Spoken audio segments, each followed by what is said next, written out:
We're off to Apeldoorn in the Netherlands for the European Track Championships.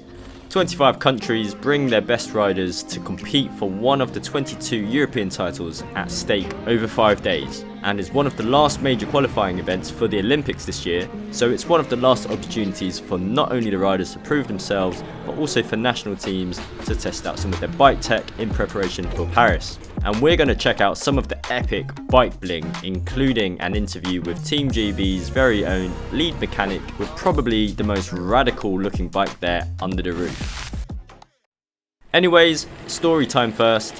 One of the riders competing is our very good friend George, who is London's Hernhill Velodrome Track League champion, and also representing his home country of Latvia. Whilst most nations have a budget for travel, accommodation, food and all the crew, George's situation is a little bit different. My name is George. I'm a track cyclist for Latvia. I'm here at the Euros 2024 in Apeldoorn in the Netherlands, trying to do our best, get in the best possible position against the professionals. I work as an accountant, tax accountant, live in London. My team is professional as I am. But the team is very capable. The main is like people want to help, and that's the best thing.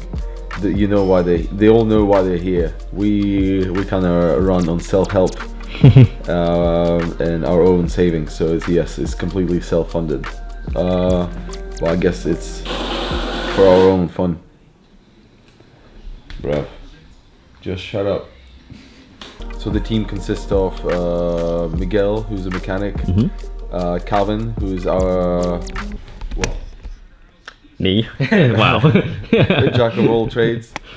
And also we have Tamara, who just helps generally around the team. She's from Apeldoorn and her dad works at the Velodrome, and I'm staying at his house, which is only 2 kilometers from the Velodrome, which is amazing. Very handy. Yeah, so we use it as a kind of team base. We also have my girlfriend Claire. She's helps calm me down. Psychological support. Yeah, psychological support. Sana, she's training as a physiotherapist and masseuse, and she looks after in case we have any like niggles or anything like that. And Dennis, who's also a photographer and helper. And also there's my teammate Vitaly, who's been racing Euros and those sorts of that level of events for a while. So yeah, we kind of came to terms that we're doing it because we like it, and I don't think we really try to get much support from the federation. Maybe one day, hopefully, it will change. We'll get more. There are not many junior cyclists who are really into it either. Maybe that will change someday, and that will be a good day. We run on our own funds, savings, and pure ambition of just going fast, turning left. Yeah, it definitely felt like a lot of other teams like Germany, Poland, that come with tents and like a lot of staff, coaches and mechanics who would help them in every possible way, like nutrition and everything. And you kind of have to fly and like pretty much bring your own chairs to have somewhere to sit, and your own rollers, and if you want to drink anything, you have to sort it out yourself. Yeah, so there's a lot of stress due to lack of support, I guess. But at the same time, you kind of see this, that everyone gets all this support, and when you do well, which I had a few times, that situation in the season, it kind of spurs you on.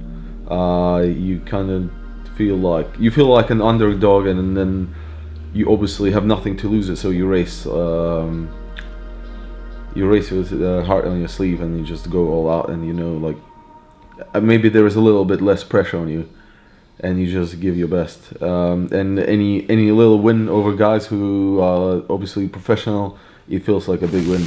We are here at the Velodrome, but there is one catch. I'm not allowed to film any of the racing because of broadcasting rights and whatnot. I'm also not allowed to post rider interviews within 90 minutes, I think, of each race day. So if I go and interview someone and then decide I want to post it on Instagram or something, they can fine me up to 10,000 euros. 10,000. 10,000. too much. Mad. So, whilst I can't show you any of the racing and how George actually progresses in the racing, I thought it'd be a good idea just have a walk around track, give you guys a little bit of a tour of the track centre, the venue, and also have a little sniff around some of the really cool bikes that we have on some of the national teams. What's this about? It's gonna skip, innit? Yeah, it's gonna skip, bro. Can't ride that. It's a new spokeless wheel. It's more aero. Oh, it's that DT Swiss thing, isn't it? Yeah, that's what it is. Yeah. These are the new 46. It's not 46, it's more than 46. Pro Cups. Yeah.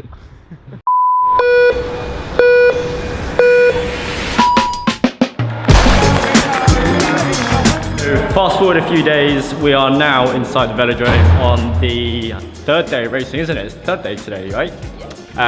See, my lips are absolutely smashed from riding in the cold. It's been so cold here, -5 degrees. But yeah, anyway, I thought today would be the day to be shown around the velodrome by none other than Tamara de Graaf. Hello. De Graaf, even. Actually, I'm going to be very Dutch and pronounce it correctly. Tell us a bit about the velodrome here. Well, we're now in Omnisport, so that's Apeldoorn. Yeah. The track is 250 meters long, 7 meters high, and we will show you a bit around on the track now. Yeah. Right. We've got a calorie count. Oh, each stair is 0.2 of a calorie. So this is the area for the visitors. Yeah. We call it the fan zone, as you can see there. The fan zone. Yeah, and a lot of activities to do here for the bikes. Oh, nice, yeah. And yeah. Got a bar as well. Yeah. And the fans queuing up to get their snacks and drinks. It's very busy and it's only the third day, so it's not even like the main 2 days of racing. It's sold out, so it's super busy. But today's only half full, I would say, or a bit above half full. Here are the spectator stands. But here you can see the race better than on the middle part. I think. Definitely, yeah. I mean, this is a lovely track. As you can see, there are our 4 guys. We are there. We are. Can you see it? We've been just there. Just there. So that is the start line, start-finish line. But yeah, it's a super modern velodrome. When was this built? When? Yeah. I think 2012. 2012. Should I Google it? Might have to Google that. Google check. Right. 2008. Oh, Close, 2008. close. Yeah, 2008. yeah. Close enough. Yeah. There's another floor up there, right? For the VIPs, for the VIPs. The VIPs. That's it. Nice. Try to sneak in there. Could do, yeah. Let's go. Yeah, let's do it. It seems that despite Tamara growing up here, we managed to get a little lost trying to get to the VIP section. Eventually we found it and managed to blag our way through security. So we're through, right? To the VIP area. Yeah. So they've got a buffet. They've got a buffet. Are you hungry? I'm hungry. Do you want to get some food? Maybe. I could. Should we try? Early dinner. They've got some food here. They've got a very good menu, to be fair, it looks.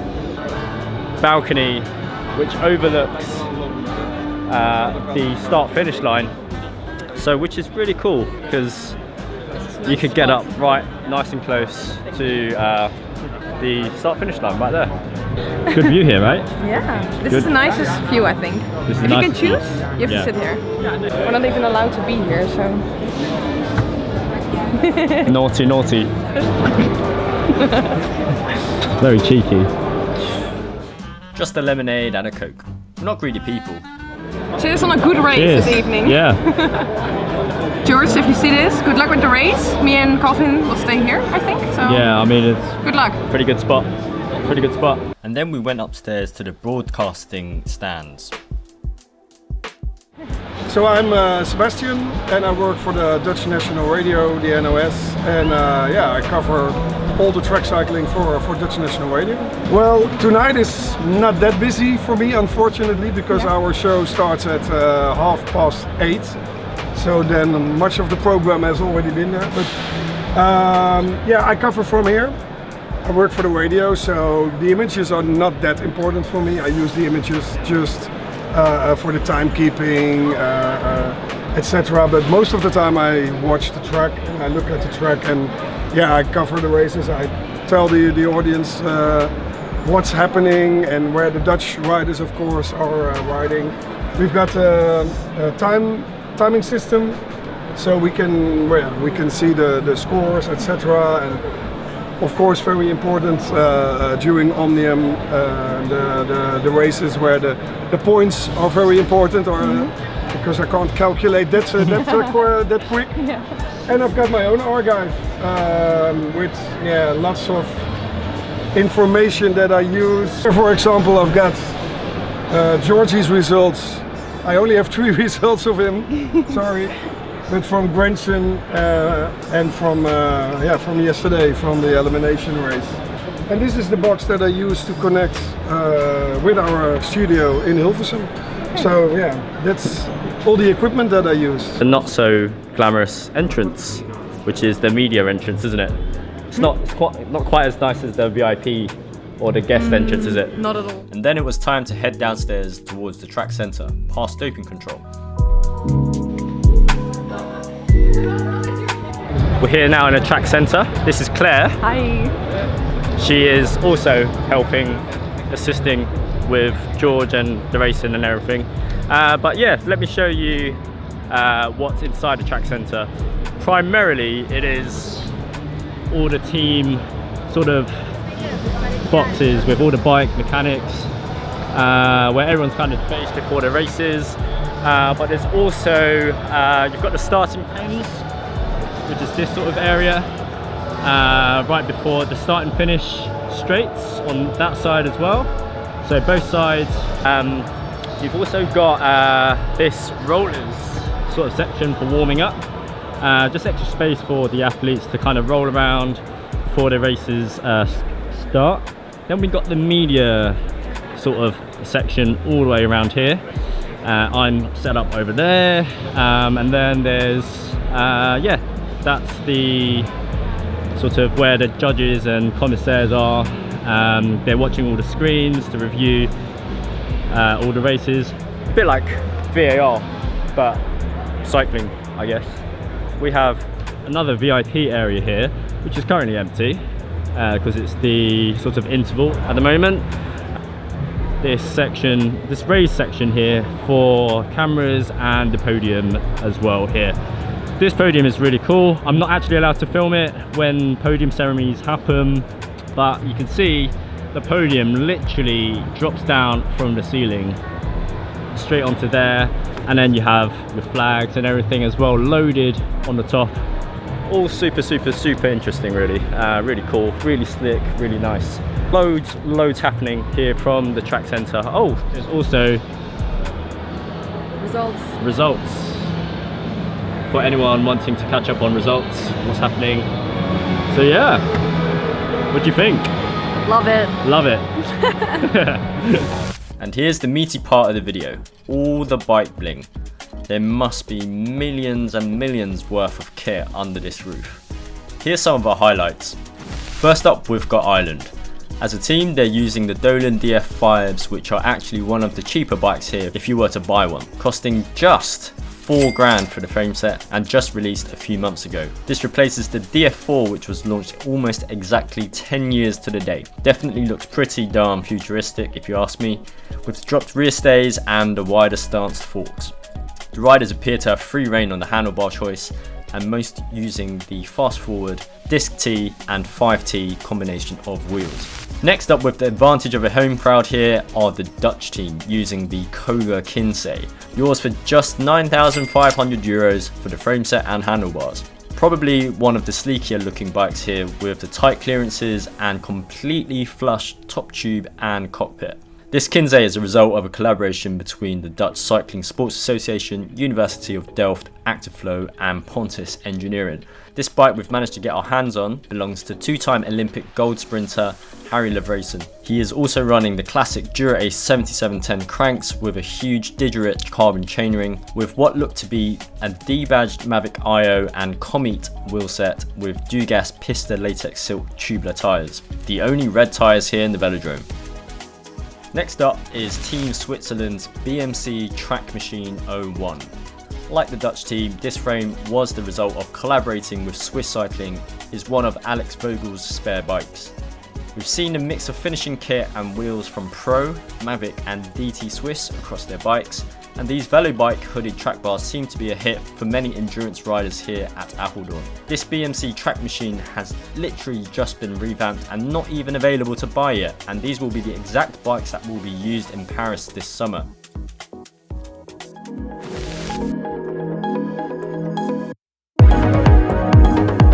So today I'm with Oscar. He's from London, but he's racing for the French team at the Euros this year. And wait, you've been with Team France for a year. A year now, yeah. Nice.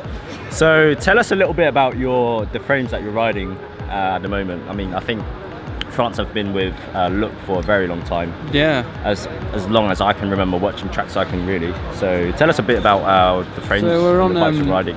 On the T20, which is like the Tokyo bike. So that's what the T stands for. And now we've got the P24, which is for Paris. Yeah. And the T20 is like pretty standard. It's not like a Hope bike. It's traditional frame, traditional forks, but it's incredibly stiff.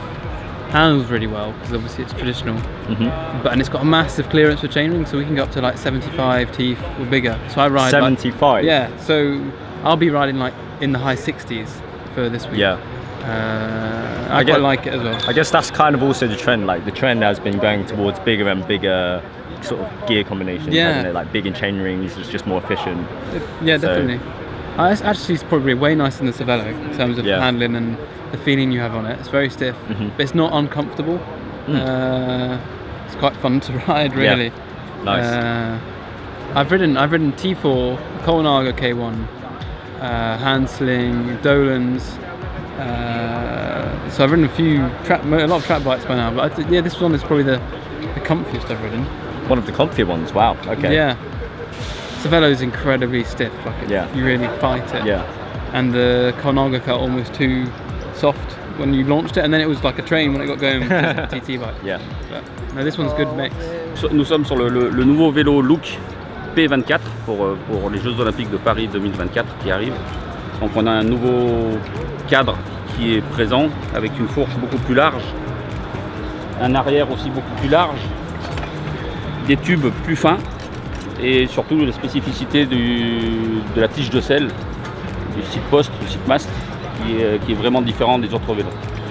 Voilà. Et après on est sur nos roues classiques de chez Corima qui est aussi notre partenaire français avec Look.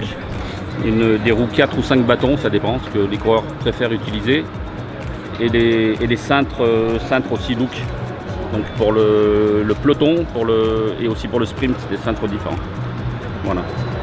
How much for one of these, you might ask? 12,000 euros. What other races have you got actually? I've got the points tomorrow. Points tomorrow. So yeah, good luck with that. Cheers. Yeah, big things coming for this guy as well. So Oscar, there's your man. Next up, and perhaps a bike that makes you at least look again, is Team Denmark's Canyon Speedmax CFR Track. As with a few of the national teams, this was a collaborative development between the Danish national track team and Canyon themselves, and was launched super recently. It looks straight out of a sci-fi movie with the long, thin tubing. I mean, look at the state of those rear stays. The same could be said with those fork blades. Canyon have also released a brand new track disc wheel along with the frame that is optimised for 25mm wide tyres, and the front end designed to be used with a range of different wheels with a narrow stanced fork. Here on this particular bike, they've one that appears to be a D-badged Princeton Carbon Works tri-spoke fitted with some GP 5000 STR tyres, all clinchers. You can get one for £19,000, although that is a full bike with front and rear disc wheels and an SRM power meter. That's your favourite one? My favourite one. I love it. So nice. It cuts through like a knife. It just looks like a knife. It's the new wave of track cycling design. It's just looks fast. Even when it's standing still, it just looks like it's going fast. Perhaps the blingest looking of them all are the latest iteration of the Pinarello MAAT used by the Italian team, and perhaps doesn't cost as much as it looks at just £7,000 for the frame set. Most of them in a show-stopping chrome blue, but some riders on some extra bling bling gold ones, and a few in just plain old polished black too. These have been on the market for around 4 years now, and they've definitely aged very well in my opinion. The Italians seem to be using absolutely everything made by Italians. Everything from the finishing kit. Pinarello supplies the cockpits for different disciplines, and Misch cranks and chainrings, Selle Italia saddles and Campag Ghibli disc wheels. Except for bunch racing, however, they've opted for a front Mavic IO. And the final bike we're looking at is that from Team GB, with probably the most radical design here, the Lotus HB.T. And with that comes the biggest price tag of them all as well, at £25,000 for the frame set. We were super lucky to get a few minutes with Team GB's lead mechanic Ernie to talk about the setup. I'm head mechanic for British Cycling for the track, so I lead on all the Olympic stuff. So this is Emma Funnykane's bike from yesterday, where she won the sprint. Reigning world champion on exactly this bike. The only difference would be the SRM crank from the carbon crank that she rode at Worlds. Some of the nice componentry on this is the Hope wheels, which are made by Hope, the same as the frame. Forks are from Lotus, the car manufacturer. But we've had many dealings with Lotus over the years, as have we with Hope, on different componentry. The chain is a British company, Reynolds, but we run 3 different types of chain from Reynolds. This is our competition, sort of Nations Cups, European Championships, World Championships chain. That's different to our Olympic chain. Once again, Reynolds, but totally different. We run different chain rings, different sprockets, different chains there. Front wheel for here is a Karima 4-spoke. In Olympic format, we'll be running a Hope tri-spoke. Front end here is, we've got an adapter to fit a normal handlebar stem and normal handlebars. When Emma gets her Olympic bike, which still hasn't been made yet, it's all going to be a one-piece system for her. So it's going to be a really nice, really light bike for the Olympic Games. So it's pretty much going to look like this, but better. Oh, amazing. Amazing. In this form, with the SRMs, it runs a little bit heavier because the SRM, we want all the data we can, which is why we run the SRM cranks. So this is turning in at about 7.4, 7.5. We're going to have our own cranks for the Olympics. Going to make that lighter. We won't have this metal adapter here. This will all be one piece. So we're looking to get to, I reckon, 7 kilos. Wow. 6.9. So very close to UCI limit. Very close to UCI limit. Well, full on aero. Full on, yeah. We have a company called Renishaw, and they do all the metal work for us. So like these little parts here, this is made by a company called Renishaw. This is all 3D printed. This part here is made by Renishaw. All the lugs. And also all the one-piece pursuit bars, they were all Renishaw. So they're making us some cranks. We've had the first one come off the production line, and that's now away at testing. That's going to be 3D printed titanium, and it looks really nice. I'm quite excited about those. Nice. Because we'll do away with the bottom bracket and all that sort of stuff that gives us weight. We want to lose weight, so we're going for this. And then it'll just be a bearing that sits in the frame. These frames were designed around the look crank, which is what we used Tokyo and last World Championships. But then we'll be fitting our own crank, which we think is going to be better than the look crank. Nice. For going forward to Paris 2024. Yeah. After a jam-packed 5 days of racing, it was time to go home, but not without playing some real-life Tetris first. Bike, wheel, bike bag, wheel, bag, bike, human, another human. Yo, inside with all of these bags. You're gonna have fun there. Yeah, we're fine. Oh, no available space, just a teeny bit here. We got 2 bikes in there as well. 2 turbos, well, 2 rollers, 2.5 wheel sets. This, I'm not even going to open that. Claire is having fun, and we are filled to the very, very top. And There's even a bit of spare room at the back there, actually. You could put like another shoe bag there or something, couldn't you? Yeah, a little bit. Exactly. Mission complete. On the way back, hopping on the ferry, let's catch up with George and see how he got on. It was an interesting week. It was really good. On Wednesday, racing started, did elimination. It was alright, better result than last year, so I was happy with that. Friday, I had a scratch race, which went, I think, kind of well. Better than last year, so there's an improvement. I got my UCI points that I was looking for. And then I was started to get a little bit tired. Saturday, Omnium, big day. The field was really strong because it's Olympic year. Like a lot of top guns eyeing for those Olympic points to qualify. Ethan Hayter was there. Who won it? Yeah, he won it. Yeah, and every race I was getting more and more tired, and then in the end I kind of blew up, which I could have expected with my current fitness level that I need to work a little bit more on. But it's early season, there is still a lot of time ahead, a lot of races to come. So yeah, and now Sunday we're already on the ferry going back to London. That's it for today. Thanks for watching. See yous in the next video.